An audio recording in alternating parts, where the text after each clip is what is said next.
Hi everyone, welcome to JI Insights, and this is yet another series that we have brought for our viewers. This is especially for the beginners and PM professionals that we have brought this training on project management. So what we are going to do is that we have broken down this whole series into various videos.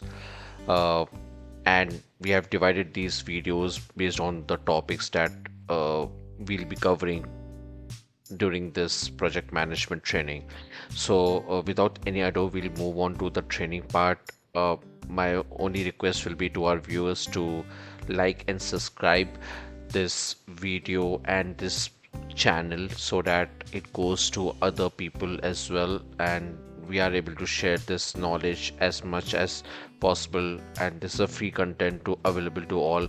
So I hope you can do this kind favor, right? We are going to bring this topics that are in line with the Project Management Institute, the governing body in which is based out at US, that in lines that what are the project management principle and framework that should be there, right, while you are doing project management for any of the sector or domain area. So today in this video we are going to cover introduction to project management per se. So project management, this project management training is brought to you by Jonathan Infotech, and I would want if you would like to also visit the website of Jonathan Infotech and stay tuned for more videos and training courses. So we'll go into the topics that we'll be covering in this whole project management series, and these will actually help you to understand the project management framework and principles and the life cycle that has been in line by the Project Management Institute.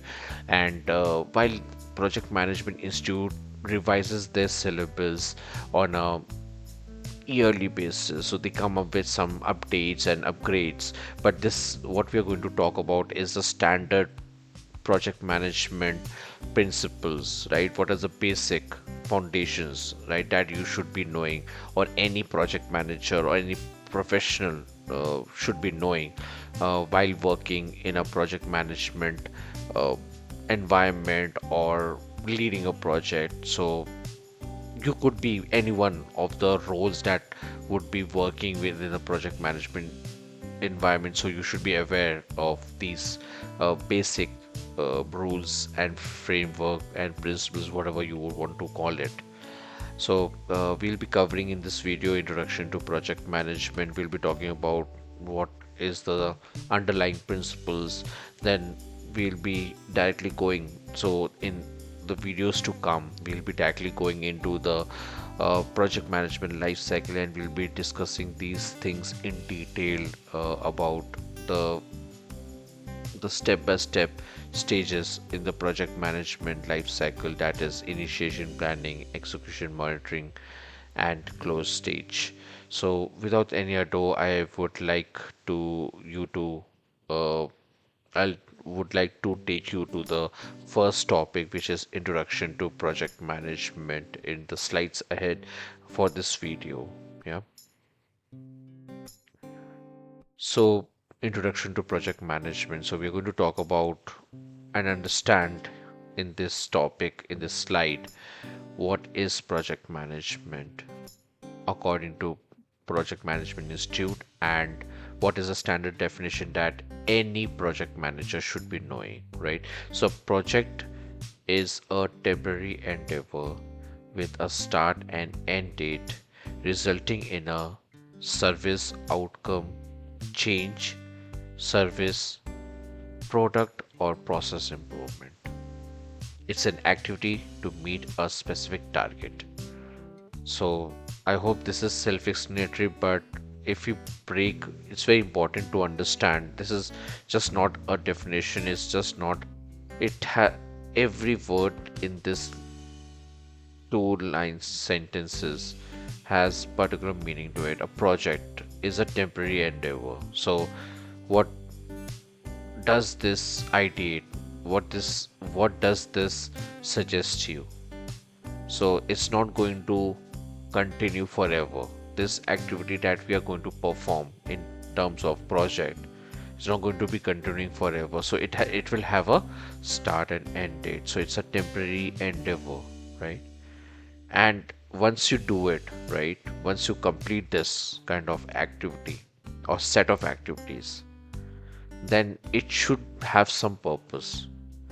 So you do a project just not by just simple sake of doing it, but you have a business goal in mind, business justification or objective or business case in mind, and that business case or goal should be realized at the end of the project, right? And that's why we do project. So if a project that you are accomplishing, right, to achieve a goal A, and at the end of the project you say yes, the goal A has been accomplished, then your project is successful. But for example, if you do a project, maybe just take an example, you do a project to construct a flyover, right? And at the end of the, like, or maybe you take this duration as 1 year. Okay, in 1 year I'll construct a flyover, and if you're not able to do it, then you would say that the project is not successful. So it has to. So in this case, the product is a flyover in this example that I quoted.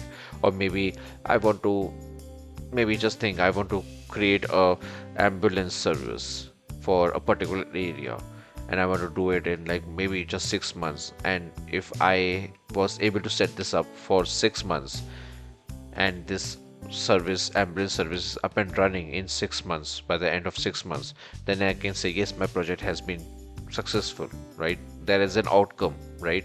Or maybe just think that okay, so there is a police station that is there and I want to digitize it, right? So whatever today information is lying in the papers, I put it into files and Excel and digital form, right, within the computer, and I digitize the all the police station in a particular area within like 1 year. So yes, I have finally achieved the outcome. So these are some examples which I wanted to quote you to explain that a project is something that will have a start and end date, meaning it will have a start and it will end at some point of time, and it will not continue again and again. And so these activities that you perform within the project will not be repetitive, right? So it will be a one time activity. This is about project, a standard definition of project that should a project manager or a professional working on a project environment or on a project should be knowing. So the next point is a project is done in a company to provide the following results for an organization: expansion, revenue generation, process, operational improvements, product or brand service, or any other result. So this is an extension to the outcome that I was like sharing with you. So these are some of the business objective per se that I mean we are talking about the nitty gritties of what could be the possible outcome. It could be an expansion, business expansion. The business objective could be that. The business objective could be revenue generation. The business objective could be process improvement or operational excellence, or creating a product or building a product or brand or service. So let's move on to the next topic, which is characteristic of project management. So in the last slide, we have understood what is the definition of project management, what project management is. Now, in this slide, we are going to talk about what is the DNA of project management and what is it all about, right? Uh, so the first point is project management is progress elaborated. So I would like to demonstrate this point using a picture, and I hope this is very visible and clear to you. So this picture, if you see from left hand corner to the right hand corner, yeah. So if you see this picture from here, it is little bit blurry, right? As we go and it's very blurry, right? It is there is some high level, plan there, some high level visual diagram of how the plan is, right? Now if you go from left to right, you see in the middle picture that the plan is somewhat clear. now there is some more certainty in the plan, and there is much more tasks that are being elaborated. And as you go towards the right hand corner, plan is now absolutely clear and it is very detailed, and there is a lot of more certainty in the plan. So this is progress elaborated. So a project at the start of its inception would not be very clear of how it will be executed or what would be the end planned deliverables will be at the end of the project.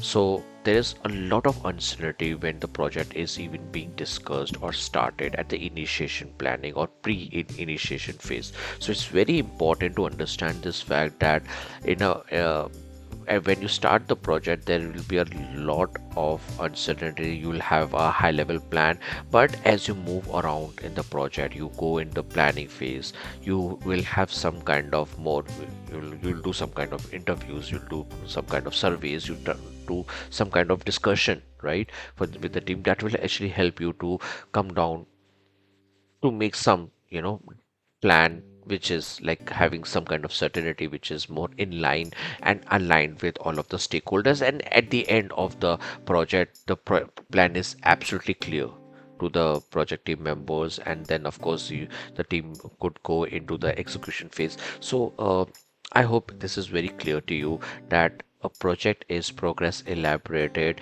meaning at the start of the project it won't be very clear or the deliverables will not be very certain. There'll be some kind of uncertainty, but as you move around in the project management life cycle, there'll be planning, there'll be discussions, there'll be deliverables that you will be putting down to the paper. You'll put down the plan on the paper, and then it will be more clearer to the team. There will be lot more alignment within the team, there will be more agreements within the team, and hence the task activities and your deliverables will be more fleshed out and more and as you move further into the project, there will be a lot of more certainty in the project. So this is progressive or progress elaborated characteristic of the project. Yeah. Let's move on to the next point, which is high level tasks are planned, and afterwards during the execution and monitoring phase low level tasks are fleshed out. So I think this is also very clear in the previous example. As you see that while the project is progress elaborated, during your planning phase your low level tasks may not be very much visible. Yeah. So there'll be some kind of estimation on the task that will be done based on some and based on some previous project or some expert judgment.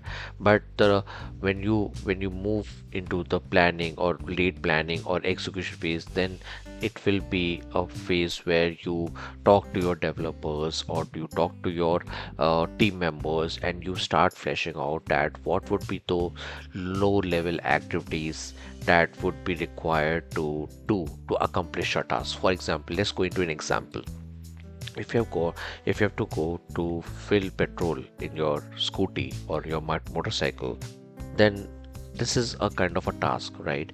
But then when you have to execute this task, then you'll go into the nitty gritties of these things. So you'll then talk to your team members. Then okay, so if I have to go and get the petrol filled in my scooty or scooter or motorcycle, then what would be the activities that you will be have to do? What would be the low level activities that you will have to do to accomplish this task? So the low level activities will be that you will take out your scooty from the garage, you will take your keys, you will put it into ignition, you'll start the scooty, and then you will go. So this is some kind of low level task that you will have to accomplish in order to get your scooty to the petrol pump and get the petrol filled. So this is when you will be, this is something that you will be doing at the late planning stage, or something that you will be doing in execution stage. And so the knowledge of this low level tasks has to be in the project plan, some in the planning phase, or either there has to be some change process where these tasks will have to be accommodated in the project plan, maybe in the execution stage. So this is something that it's a very well defined characteristic of a project management, that at the planning stage you will have the high level task, and during the execution and monitoring the low level task can be fleshed out and being added to the project plan. If there this is resulting into some changes of timeline or cost or manpower, then of course it will go through the change management process. But if this is just, you have already estimated the duration, you have already added some, contingency to ensure that, there's no immediate impact to the constraints, and we'll come to the constraints as well in a project. But it's very important that you understand this characteristic. Moving forward, phases in a project are iterative in nature. So for this also I have a picture that will actually help you to understand this a bit in detail. So for example, uh, let's talk on an example. So if the project is that you have to go to school every day, and for 30 days you have to go to school, or for 1 year you have to go to school, then what will exactly you'll do? So there'll be a requirement to go to school every day, right? So for 30 days if you have to go to school, or for 1 year you have to go to school, you have to repeat the same process, right? I mean, so there'll be a requirement every day that you'll have to achieve to get up from the bed, get ready, and then go to school, and then you'll have to come back. So this is also a little bit true. This is also true in terms of project management life cycle. So a project management life cycle, like the phases that we have, initiation, planning, execution, monitoring and control, and closure. So these phases can be iterative in nature when you are dealing with a iteration. For example, there are 10 iteration in a project, and you will have to then plan for it, then move it to the execution, and then go and do some quality and monitoring and control activity. Maybe, and then of course your first requirement, but once it gets done, then you focus, in the meanwhile you are also focusing on the second requirement, which is again then it goes into the planning phase, then it goes to the execution and control. So there'll be, so these processes, these phases in project management life cycle can be overlapping. That's point number one. And they can be iterative. For example, you are making a flyover, right? So for making a flyover, you will have to break down the whole thing, because you will not going to purchase a flyover and just put it into one place in one go. It cannot happen. So you'll have to break down all the requirements into maybe 10 requirements, right? So for all these 10 requirements, you'll have to do the planning, you'll have to do the execution, and then you'll have to do the control and monitoring. Make sure that your maybe the base is working, and then maybe you'll go for another thing, right? This is, I'm just talking about the example. Let's take some other example.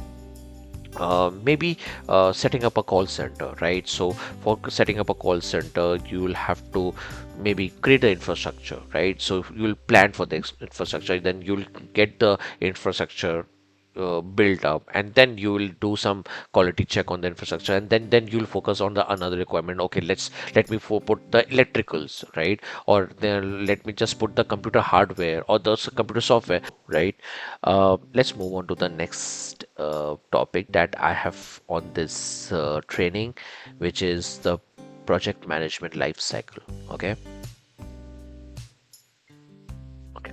So as I've explained you on the previous slides, that there are different kind of project management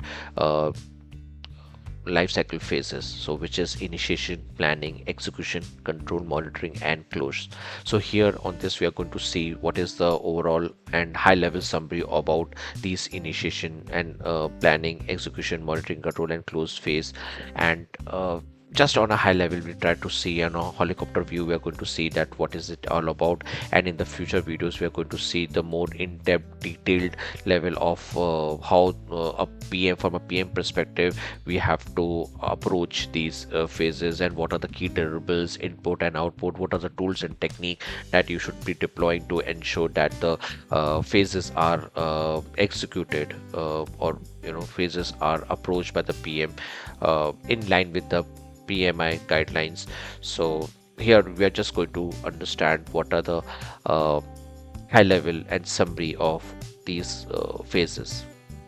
So let me go further on initiation phase. So initiation phase, I have some points here. So define project scope and objective. So it's a very it's a summary, it's a phase where you will determine what is a high level project scope and determine what is a high level project objective, and you will try to clearly outline the project boundaries, right, and what it want to achieve and what are the expected outcomes. So these are generally in terms of a project charter that we'll discuss below in the last point that I have here. So all of these the points that will be captured in the project charter, and then we'll have to develop this some kind of project charter to ensure that these high level requirements are well captured. So we'll go in project charter in the next video in detail, what is it about and how it can be created and what should a PM do to ensure that you have a well defined and a accurate project charter in place. Apart from that, you'll have to do some stakeholder analysis, meaning you'll have to identify, who are the people who you, with whom you will be collaborating with whom you will be uh, working with. So you will have to put them into a document so that it's also a formal documentation that these are the people that you will be approaching for any guidance on and any alignment or any subject matter expertise or any approvals in terms of to run the project, to execute the project, right? So this is points that you will be capturing in the initiation phase on a high level. Yeah. Okay, so let's go to the next phase, which is the planning phase, and let's look at what are the detailed and summary about the planning phase. So in a planning phase, you will have to do a project plan, right? So the main objective of doing a planning phase is to develop a project plan, and so in doing this, you will have to uh, bring the scope, time, budget, and resources, and any kind of risk that affects the project. So these are some components that you will have to consider while creating a project plan. And once you do this, right, once you put these scope, time, budget, resources, and risk in the plan, then of course then you'll arrive at what would be, while you're doing the task, what will be your milestones or deliverables that you would want to put them on the project plan. For example, and let's just talk about an example. So for example, you want to create a computer center, right? And so for creating your milestone is that I want to create a computer center. So what are the tasks and activities that I will do? So for example, for setting up a computer center, you might want 100 activities there, right? Maybe 100 200 activities to in order to set up a computer center. So for doing this, all of your tasks that will be fleshed out in the project plan, they will be in put down as scope, right? It will be kind of scope that you will be accomplishing during the project management life cycle, and then you will say that, okay, I'll set up this computer center in 6 months, right? And so for all the tasks and activities that you will be breaking down into several tasks or low level activities and putting in the format that you will be accomplishing within these 6 months. And then once at the end of this 6 months, you will have to put down a deliverable or milestone claiming that, okay, setup of the computer center.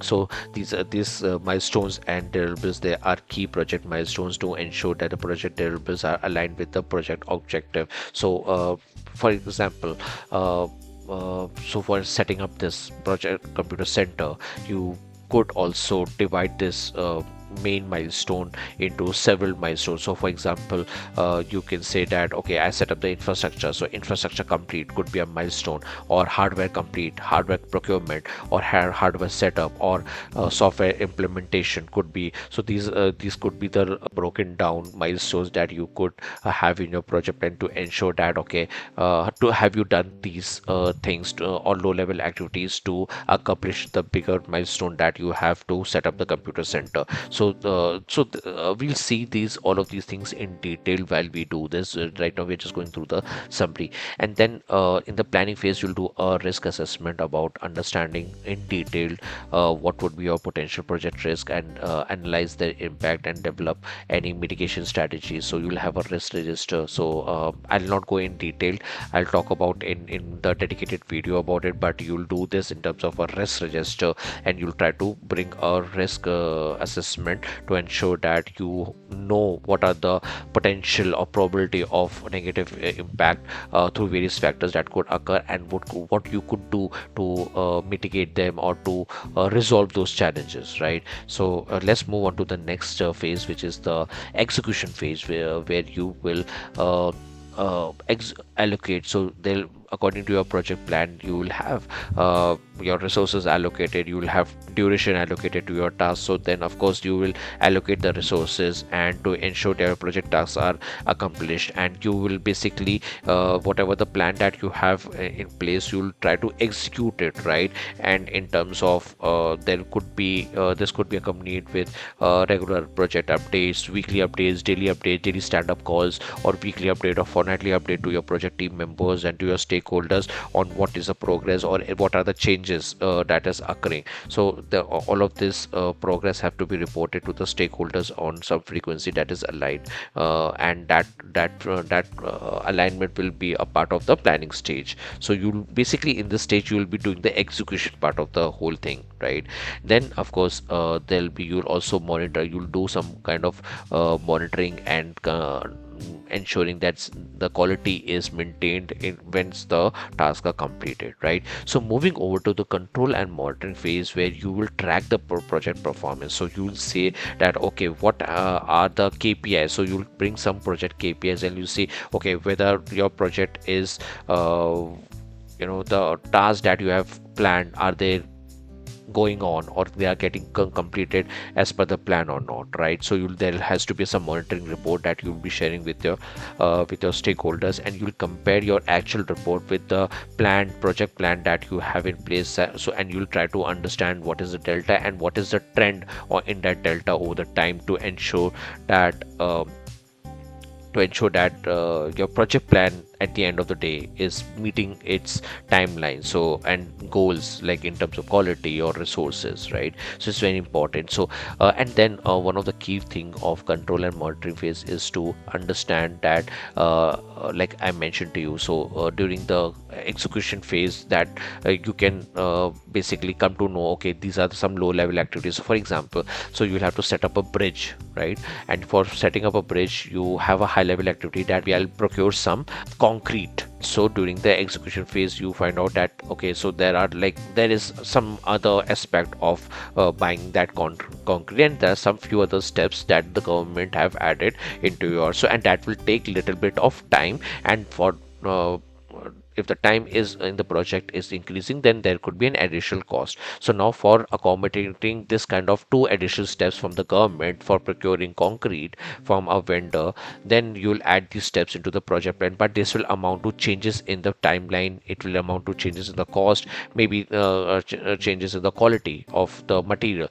So that you will have to include in the project plan. And for doing that, because this is going to impact the overall timeline and changes into the cost, then you'll have to undergo through a change process, right? So change process is a very important part of the project management life cycle, and it's a part of the control and monitoring phase, where the PM has to be using a formal process to get these changes approved or rejected based on their assessing their impact on the project scope, timeline, and budget. All right.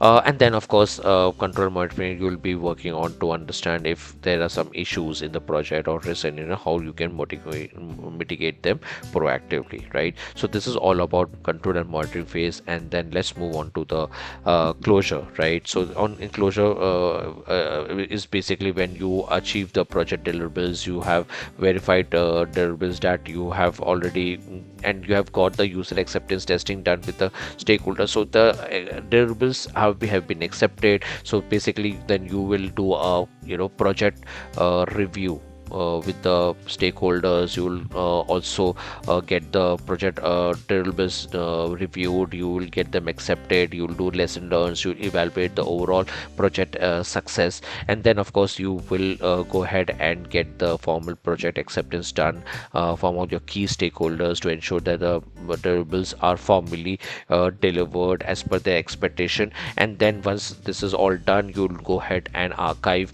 the project documentation into some kind of repository that your organization has, and all the reports and all the lesson for future references and audit purposes. Okay, so this is pretty much about what I wanted to cover in this video. I hope you like this video. I hope you got some sense of what we are trying to do here, right? We are just trying to help all the beginners and people who are interested, genuinely interested in project management, to increase the awareness according to the guidelines that the Project Management Institute has lined down. And this is a free training course that I have brought to educate you. There'll be other people for this kind of training. They'll be charging 10,000 or 12,000 or 15,000 INRs for from the beginners or from the PMs to for this kind of training. So this is free of cost. So I hope you like this video. I would really request you to please go ahead and like and subscribe to my channel to ensure that this reaches out to maximum people and we are able to share this awareness and knowledge and training as much as possible. So in the next video I'm going to talk about the project constraints. What are the project constraints that we have right now spoken about and read about and learned about, which is scope, time, cost, quality and resources. So there are 5 constraints that we are going to learn about in my next video. We are also going to start the initiation phase in detail from a PM. So how a PM should be approaching initiation phase, and what would be the nitty-gritties. And so we'll teach you everything from step one to from step A to step Z. Will teach you how a PM has to do all these tasks to ensure that your project is moving for further. And so I think this kind of video you'll not see anywhere on the internet, because they all teach you theoretical aspect of it. And what we are going to do is we are going to teach you the practical aspect of it. We are going to give you a lot of case studies. We are going to talk about a lot of examples so that you get the real time training.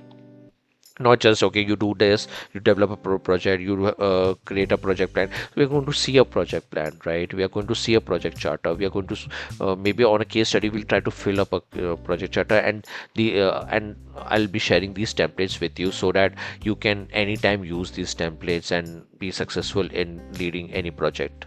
Yeah, so thank you for this time that you have given, and I'll see you the next time.